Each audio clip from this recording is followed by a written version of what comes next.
Hi, it's Toby from Heavyweight MMA. Today with professional boxer and MMA fighter, Dimps Gillies Tiapira. Man, I haven't heard that full name before. I just looked it up before.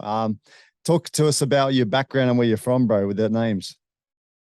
I'm originate from Hastings, Hawke's Bay in New Zealand. The names, my last name is I took from my father, but I display Gillies because I was raised by my mother, and yeah, we just we didn't have it easy, but I was one of the most spoiled out of the kids. The boys were always the favorites, so the boys always got it a little bit better, probably a lot better than the girls. And yeah, it was more of a girl dominated family. So I had like seven siblings, but majority of them were female. And yeah, I'm assuming they didn't like that the boys got favored, So that's pretty much it. Yeah, I didn't really get into fighting or anything until I got to Australia though. So it wasn't a hard upbringing, just parents had my mum had her habits, but we always had food on the table and we always were looked after. Yeah, man, that's kind of interesting. You've got seven siblings, and then you've got a big family yourself of eight kids, right? So similar number there, eh? Yeah, that's it. Trying to match it. Oh, I can't even imagine, bro. Like, I complain about having two lads at home, and then you got eight. I can't even imagine, bro. You come home, like that house must just be pumping like 24/7, man. Oh, it's good when it's good, and then it's hectic when it's when they're all, because there's a few shit stirrers in this house. So when that shit stirring, it gets pretty crazy, gets rowdy, gets a bit violent.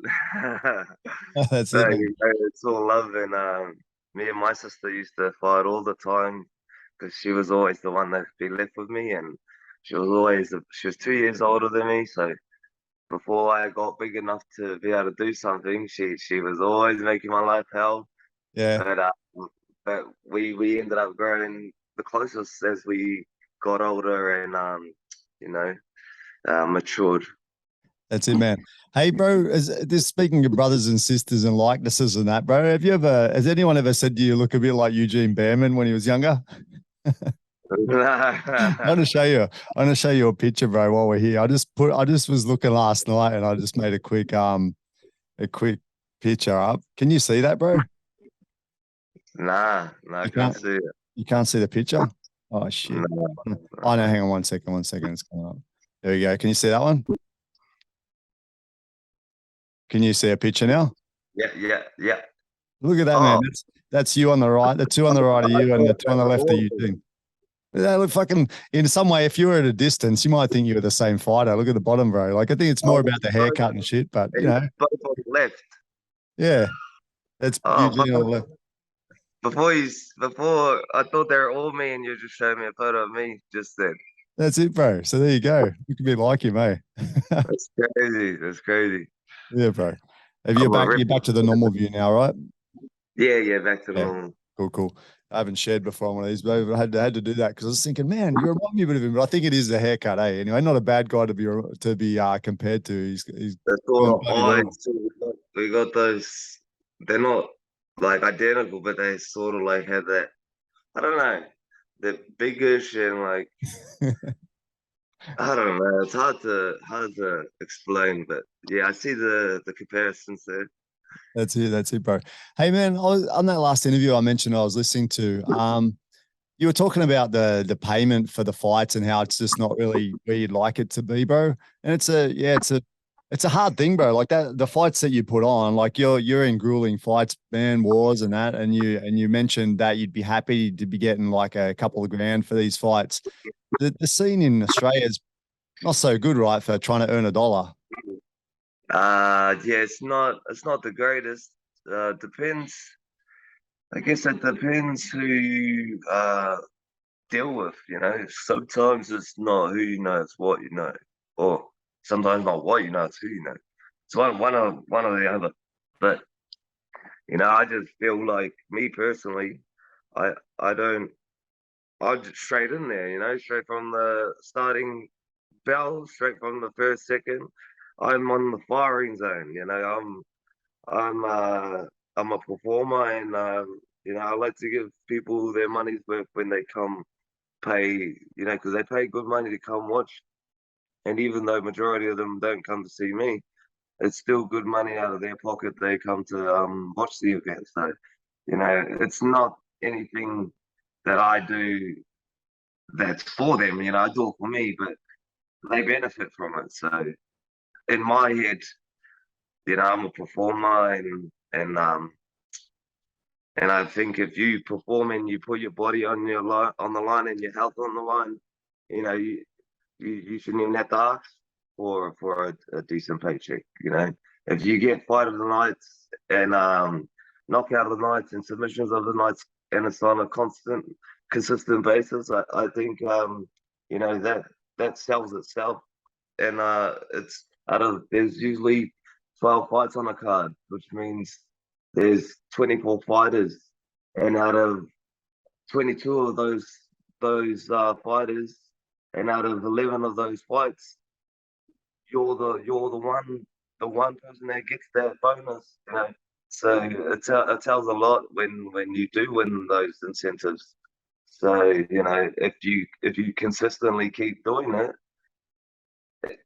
and you do it without really even trying to do it, you know, asking for money or requiring it being a requirement shouldn't even be a question, I think. Yeah, man, it's true. Your volumes and that are huge, bro. Like, in when you watch UFC and that, they talk about volumes of, oh, this is how many strikes they've just done in the last round and that.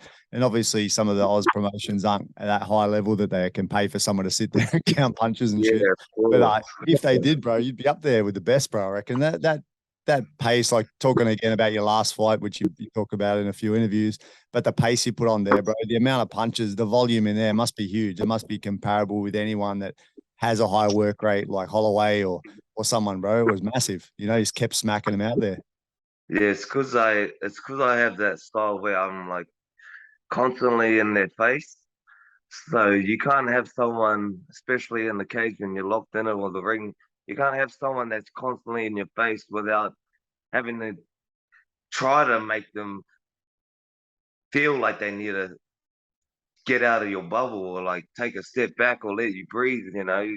So the only way you can do that is if you just fire. And if you have to keep firing to do it, then that's what you're gonna have to do, because you gotta find and figure out a way to get that person out of your face and out of your space, so that you don't have to work as often if you're not comfortable doing that. But that's just my style. I just like to be in the inside. Yeah, I man. do like to hit from long range as well, but I get most of the thrills from being in the pocket, nice and close. That's it, man. And you mentioned Diaz before. When you watch you fight, it does have some similarities to Diaz. He likes the distance a little bit more than you do, but it's still like the same sort of pressure. Yeah, the pressure Yeah, fighter moving forward, and that sort of pressure is the type of pressure that makes people wilt, right? yeah, that's it. That's it. It's because a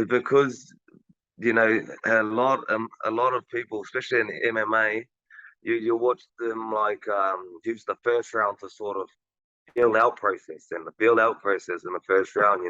They'll show their feints, they'll gauge the reaction, maybe, you know, but I reckon just jump straight in there, no time to think. So you have to go off instinct and muscle memory. And me, because I just do it every day and every sparring, and that's how I prefer to be. It's nothing. I just go off instinct. I'm an instinctual fighter, so it's second nature to me. So if they're not used to it, they're definitely gonna cave before I do. Yeah, man. When you look at like the old style of like boxing and that, it was more like your style was moving in and just engaging. And now, after all the years in that boxing and now into MMA, there's different styles, right? Like people take it a lot more technically and stand back, and you can have a fight where you're not really satisfied, right? Like talking about Izzy, incredible technician, great fighter, man. I love watching his fights, but at the same time, it's not as entertaining, right? Like when someone sticks back and lands a few leg kicks and lands a couple of head kicks, they're like, and that's the round compared to someone getting in there, walking into the fire, throwing 100 punches or kicks or whatever. Compared to that, it's a whole different. It's almost like a different sport. Yeah, that's it. That's it. I think when you're in Izzy's position, you can do that. It's not his job to work. He's already got where everyone wants to be. So it's the opposition's, it's their opportunity, and it's their job to come forward and bring the fight to him. Just like Calvin Gastelum, when he came forward, Izzy had to work, you know, whereas he's getting with a lot of people that are trying to, counter or not engage as much. And for good reason, because he's knocking people out and he's clipping them as they come in. But there comes a time in the fight where you just have to put your chin down, bite on your mouthpiece, and just steamroll forward. That's it, man. And you've fought in obviously boxing as well as MMA. And which sort of style do you prefer? Are you just taking anything you can get, or you prefer one or the other? I really love the boxing in terms of learning because I like to stand and bang, but I more throw, like I like my punches. So I do throw kicks here and there, but I like to throw punches. So learning the boxing game and the footwork, the angles and whatnot, it's just correcting my form. It all just plays dividends when I do chuck on those 4 ounce gloves, because it's literally like a feather in my hand. So I'm much more quicker than I am when I'm hitting pads with Steve, or when I'm doing boxing matches. So I think that's the turning point for me in my career. And man, there's a difference between getting hit with the big gloves in the body and getting hit with the little MMA gloves to the body. And you love that left rip, right? So that must feel good to bury that in there too, yeah. Yeah, it does. Because it's on the body, it's sort of, even if they don't have much fat around it, you can still feel the flesh wrap around your knuckles and your fists. But in terms of, like the last fight, I hit an elbow on my thumb. So if I hit an elbow in boxing, I would have had padding on that thumb, and I think it would have just been, you know, in flames. It wouldn't have actually been broken. So, you know, uh, I love that shot, but I think next time, if I land it successfully over and over, probably not get desperate and keep reaching for it, because eventually they're just going to tuck their elbows in for it. Yeah, true, man. True. Are you training with Nugget? Obviously, the Thai boxing's the mainstay of his gym. Have you been working more like kicks and that these days when you're training there? I've only just really got comfortable putting my glove on and hitting the bag. So I did do one 5 minute round um, on the pads, and I felt good, but my thumb was all right. It was just my wrist, because it wasn't conditioned to the task. So the lead hook to the head was fine, but as soon as I went to the body, the angle and no conditioning and whatnot, I just got this tweak in my wrist every time I would throw it. But it didn't stop me from throwing it, and it didn't damage it. It was just like this weird feeling, like, because it's been out of action for so long. I think it's not suited to the task just yet. But yeah, Nuggets doing great things at the gym, and he said I saw down all the fighters, I think yesterday or something, to pretty much put us in our place, and for us to know our role and what's expected of us from him and from the gym and from the likes of Paulie and Steve. And hopefully everyone's on board. Because it's a great gym and a great environment to be in when when you're in preparation for a fight. For sure, man. Nugget's a legend in himself, bro. When I was younger, I was just a kickboxer and used to watch the fights of the guys, the first boys fighting the Thais and that. And Yeah. I had a video, like a VHS video of Nugget and a few other Aussies fighting these hard ass Thais, man. I watched it like endlessly, man. Like I don't know how many times I would have watched it. And then I had a chat with him recently. It's good to chat with the man. Can you talk about like how is it, man, being at his gym? Because you can tell he's a hard trainer, man. Like what sort of you said he tells you guys what's required to be at the gym and that. What is it like? What is he telling you guys? It's just saying, be loyal to the soil, really. So, if you're gonna go out, like personally, I don't really do it myself, but I have done it. Like if you do go out and train with anyone else, probably not a good idea to like advertise them on your social platforms or because then you give the perception and you confuse the people that do follow you. Like they'll be questioning like, where does he actually train? Like where does he come from? Where does he what's he who's fighting him? Who's representing him? And just simple things like that. I don't think it's anything to do with, it's just the confusement of people not really knowing where from the outside looking in where you're actually training out of. Um, but also the big one was training. You when you if you have fights or you're gonna be basically just be there. Don't come late.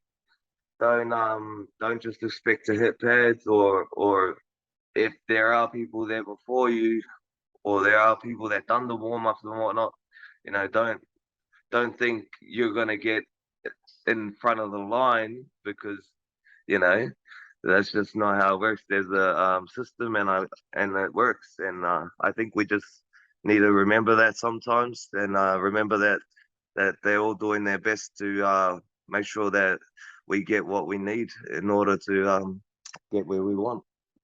Yeah, bro. No, that sounds reasonable. It sounds like, I know I can feel he's a little bit of an old school trainer, expects like 110% on the training in there, expects loyalty and expects people to come to training. That's like requirements for success anyway, right? Yeah, of course. That's what I mean.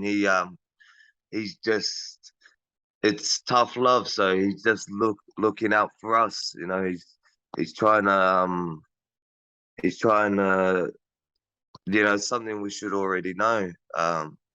You know, make the warm ups, do the skipping, do all the boring shit, and then you do the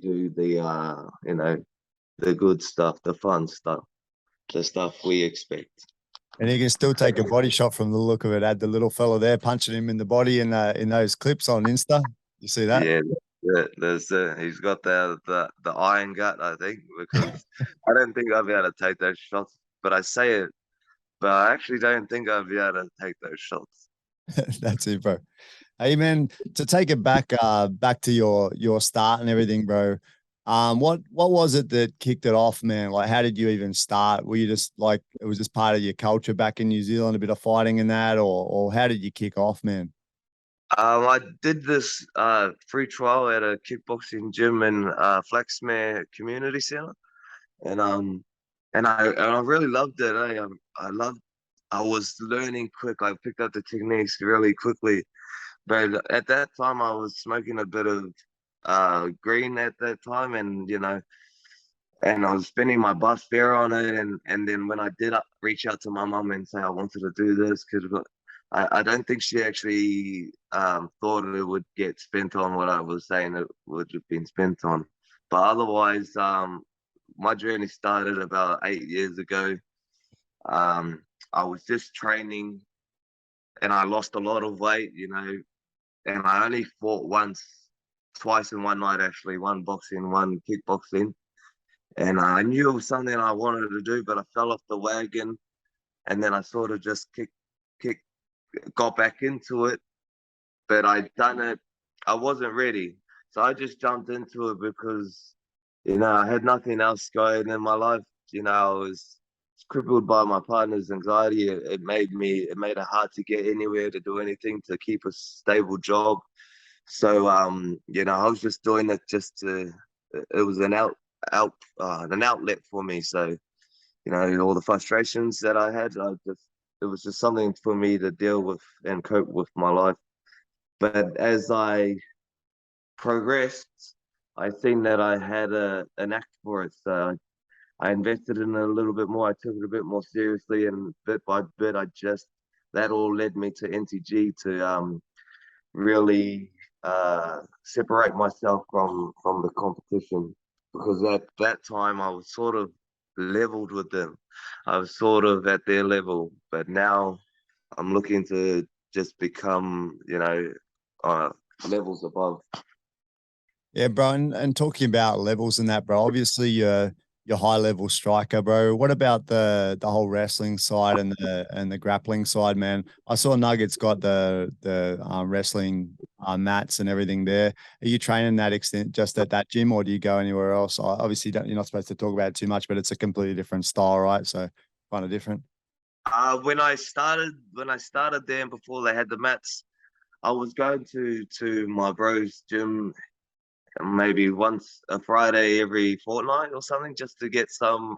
It was nothing competitive. It was just me going down there, my striking, and his wrestling, and just trade exchanging services sort of. But now that they have all the mats and everything at NTG, I just get what I need to from the gym. And at the moment, I'm not doing that stuff because I did do a little roll on the Wednesday, and I didn't hurt my finger, but I don't know, something happened. I must have knocked it or something, and I felt a bit of pain, and it's fine now, but I'm probably just gonna hold off on doing that a little bit just for the next week or so. But Yeah. otherwise, predominantly all at NTG. And do you actually like it, bro? Do you like the grappling side? Because obviously you don't swing to it.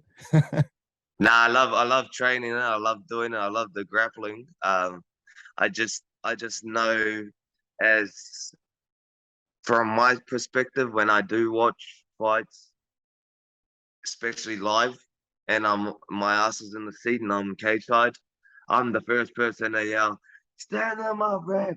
Stand him up, ref! He's doing nothing. He's just holding him there." So from my perspective, I I I would just rather do what I love to watch, and that's people banging and blood and guts. But I do love the scramble. When you do watch two high level guys and one will take them down, then that person will get straight back up to their feet, or they'll scramble into a better position, and then they're just like two lizards that just it's very what is it? Very ah, can't get the word, but it's very beautiful to watch. Yeah, true, man. Is it something you think you'll keep like working on and maybe grow into a bit more later? Because like you said, you've only been in the game a short time, bro, 8 years, and you've been fighting for 6 years, and predominantly that's in the stand-up sort of realm. Do you think you're going to keep like grinding on the side of the grappling and the wrestling and that, and improve, or maybe potentially bring that into your game later? Yeah, I was actually thinking of doing like the grappling industries and the lockdowns or whatever they are, and but then I was thinking, yeah, you know what? I'll probably just train it, get good at it, and invest time in it in the gym. And there's no need for me to really compete in it, because the risk probably outweighs the reward in that sense. I'll be starting from scratch where I am right now and where I was back then, and fighting. I'd probably have to start from scratch there. And when you go against people that compete and are competitive, there's always the risk that if they can make me tap out by doing something to my thumb, I bet you they're gonna do it. So you know, for the longevity of my career, I'll probably just train it, invest in it at the gym, and get really good at it, and be the silent assassin in that aspect. Yeah, bro. I mean, the thing is, you're a prize fighter, and the grappling isn't really up there yet. We talk about the MMA and not having enough money. The grappling's got even less, bro. So yeah, the risk versus reward isn't really there for a prize fighter, eh? Not in here, not in Australia, anyway. I would say. That's it. And not until you get really good, but you got to win against really, really good guys in order to win money. So, you know, definitely too risky. And as I said, I love to do it. I love to train it because it's just the different aspects. It's different training. It's working different muscle groups. You have to use your hips more and rely on motions and and it's constant resistance. So in my head, especially when you grapple with someone really good, it's much harder than striking and sparring with someone really good.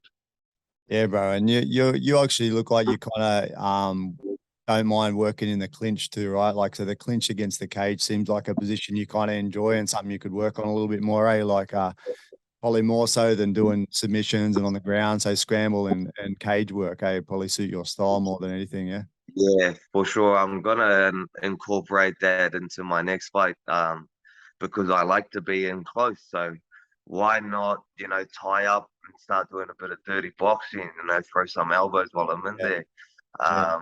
You know, something I definitely want to showcase in my next outing. For sure, man. And when your hands are getting smashed up, good to slip over to those elbows, and you're with the right man to help improve those elbows too, right? Yeah, that's it. That's it. Even just in my short time, because I've done predominantly boxing, but even in just the short time that I have spent with Nugget, I've he's taught me a few things, and I'm still yet to transfer it over to the fight. But I have a feeling when I do, like nobody's gonna be safe. They can guard like this, and they can guard however they want. I'm still gonna find a way to penetrate their defense. That's it, man. Definitely. I think it'll work well into your style, eh? Get a few different angles on those elbows and you'll be throwing them hard. So you're doing some foot stomps in there, bro. That's something you don't mind doing. Yeah, yeah, yeah. Well, it's just more to you know, make them make them separate themselves from me or adjust their position so that it opens up an opportunity for me or if I want to be on the right side, it might open up the right side. If I want to be on the left, it might open up the left side. You know, stomping the right foot. What you would probably do is move that foot away Yeah, and then put the left foot there. Or you know, that it's makes all sense. position and angles. Makes sense. Hey, speaking of like that, the fight I saw you doing it was against Blood Diamond, and the Blood's got a big fight coming up, man. When I watched that, man, the evolution of your game's changed a lot, right? Like when you compare your last fight with that fight, it's quite a different person in there, right? Like you're a lot more evolved since then, eh? Yeah, it's because I was training out of Anytime Fitness for that fight, and the only people I really got sparring in with or any working with was the people I was training myself. So they weren't at my level, but it was better than nothing. So you know, I was still grateful for the work, but that's what separated him from me, and that's why he's in the UFC right now. But I guarantee you, any amount of money, if I had have invested how I am now in a proper gym, you know, surrounded by people that are at the level or greater than me, you know, it would have been a different fight. Not saying I would have got a KO or got this or got that. I just would have been more smart. I would have had a better IQ, or a better understanding of the game, and you know, that's what definitely I felt that in the ring against Blood Diamond. The IQ, as soon as I got where I wanted to be, which was close, and then exchange, that's when he would neutralize me and he would tie up. He would get one over on, you know, tie me up, and he's not big and he's not like muscular like the biggest, but the the way he had me was like Well, if he had my left arm, that left arm was gone. I couldn't move it. He isolated the shoulder, and there was no space and no gap for me to just like wriggle out like I normally have, and like normally had worked for me.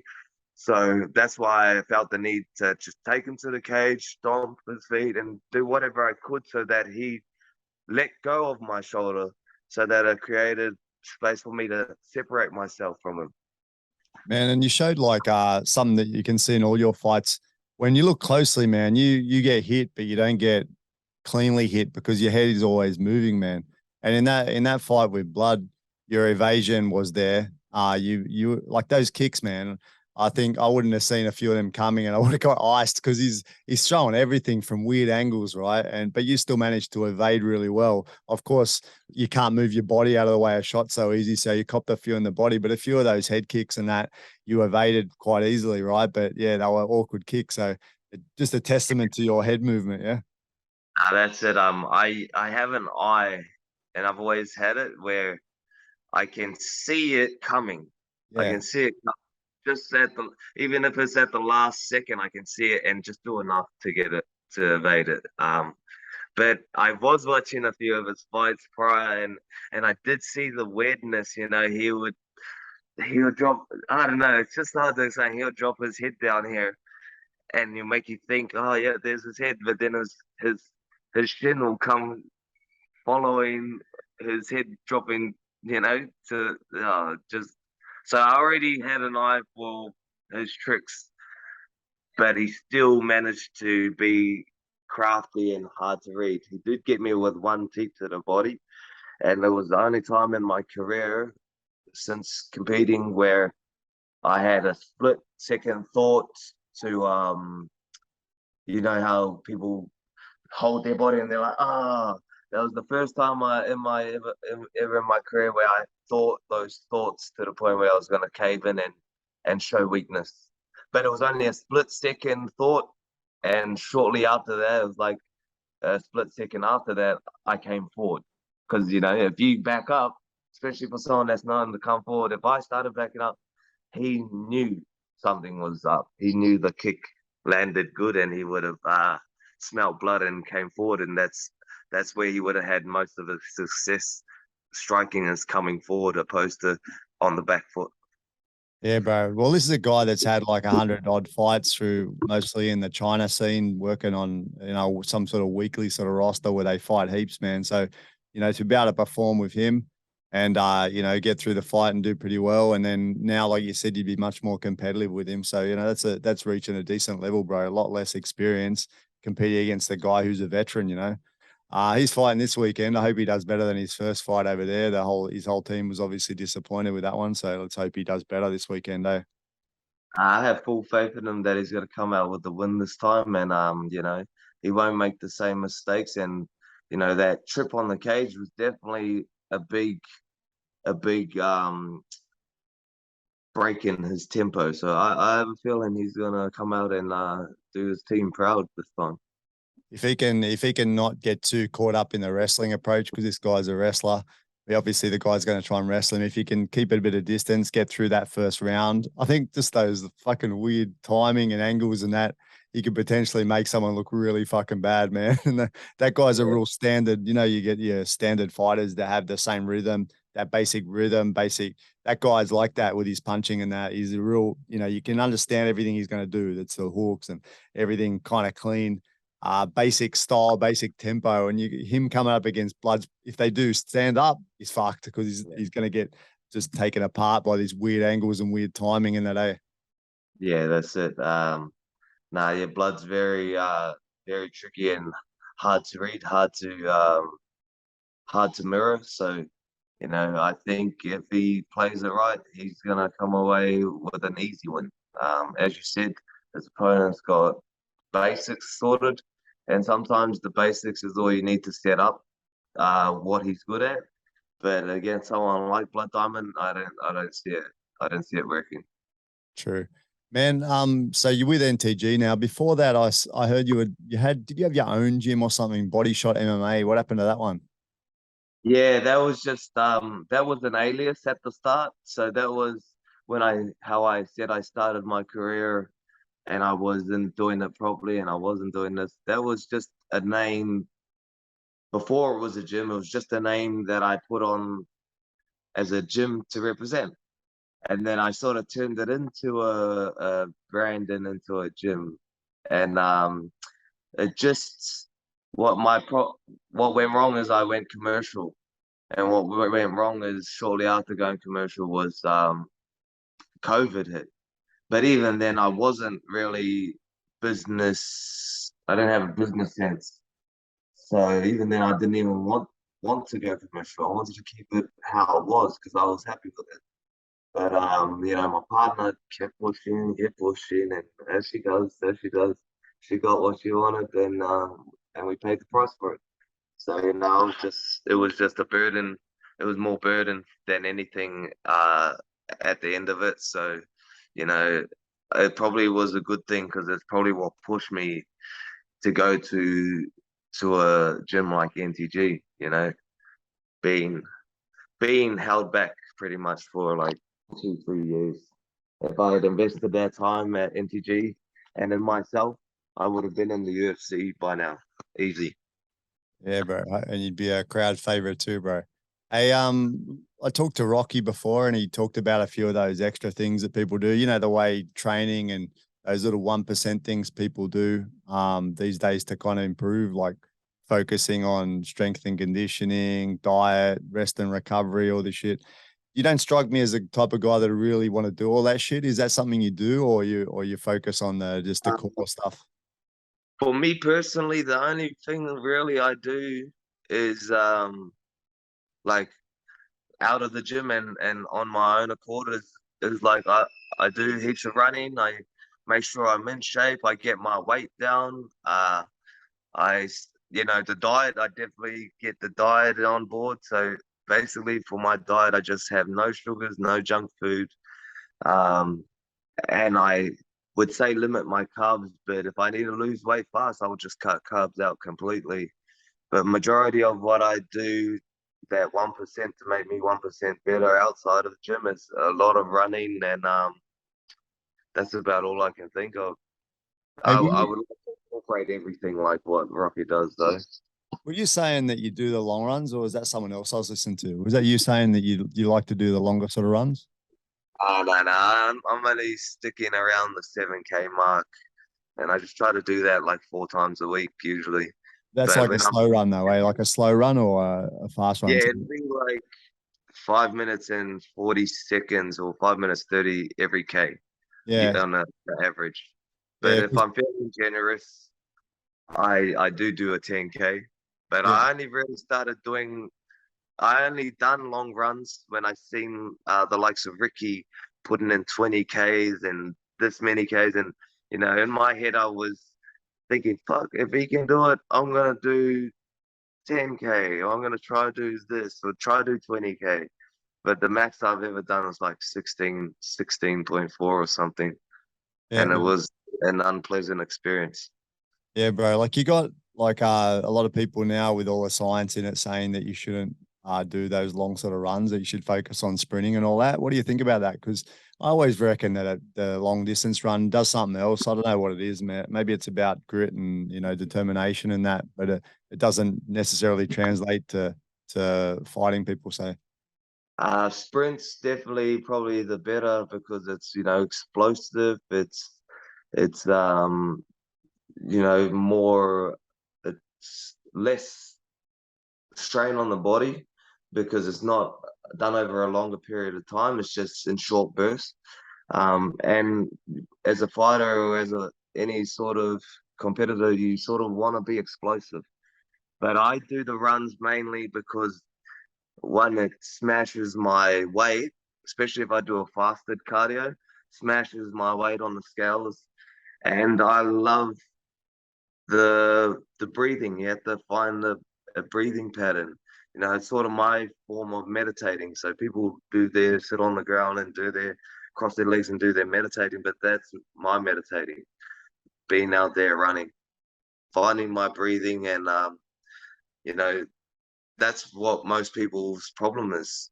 They they don't breathe when they're hitting pads, or when they're rolling, they breathe too much, or that, you know, you just gotta find that what works for you in terms of how to breathe, when to breathe, and in order to keep your heart at a decent level without it needing to expend too much energy. Or I think breathing is key in most sense.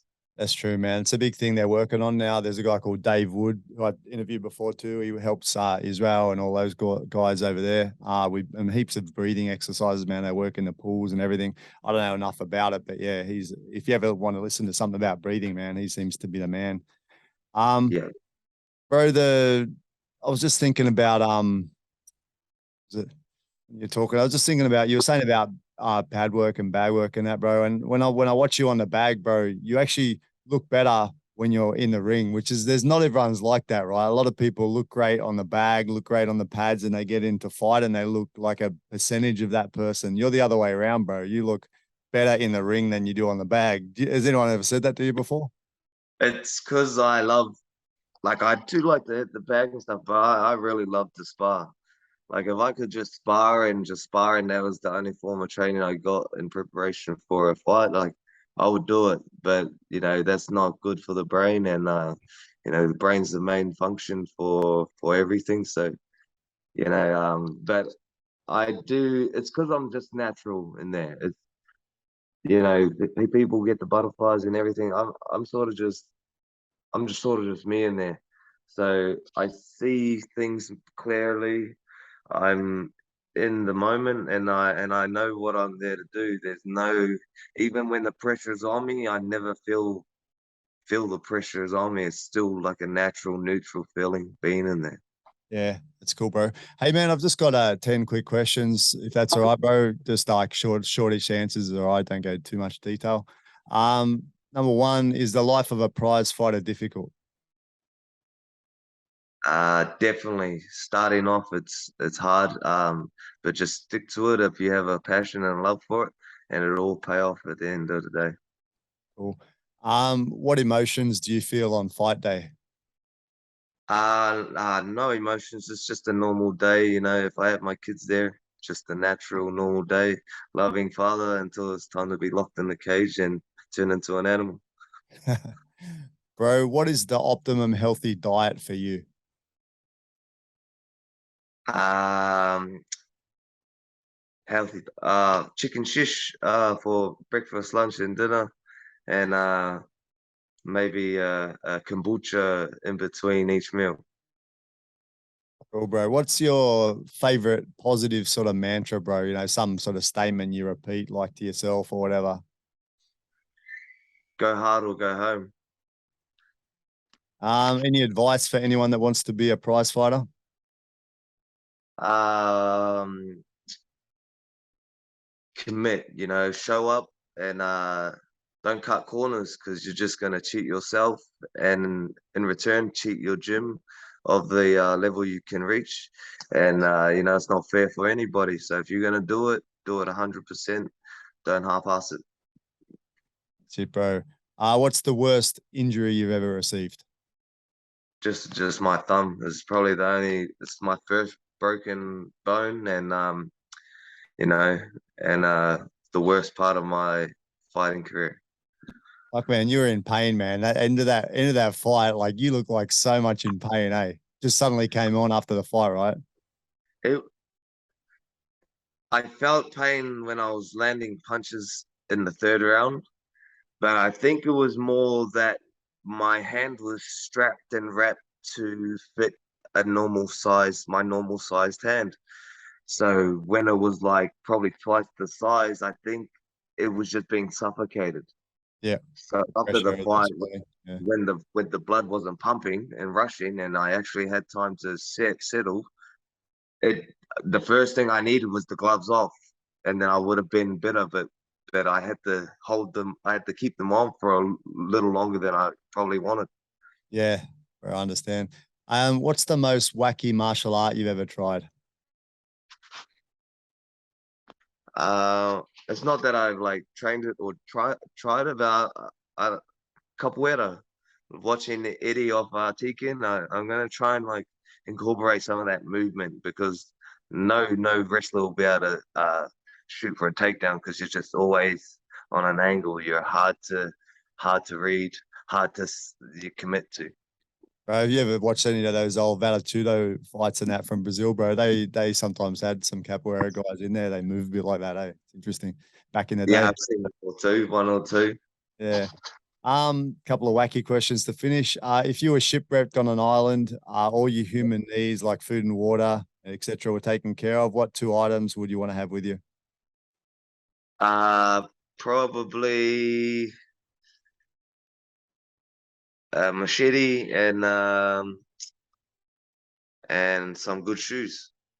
That's it, bro. That's a thinker. That's like a real survivor out there. Other people are just bringing like their TV or something.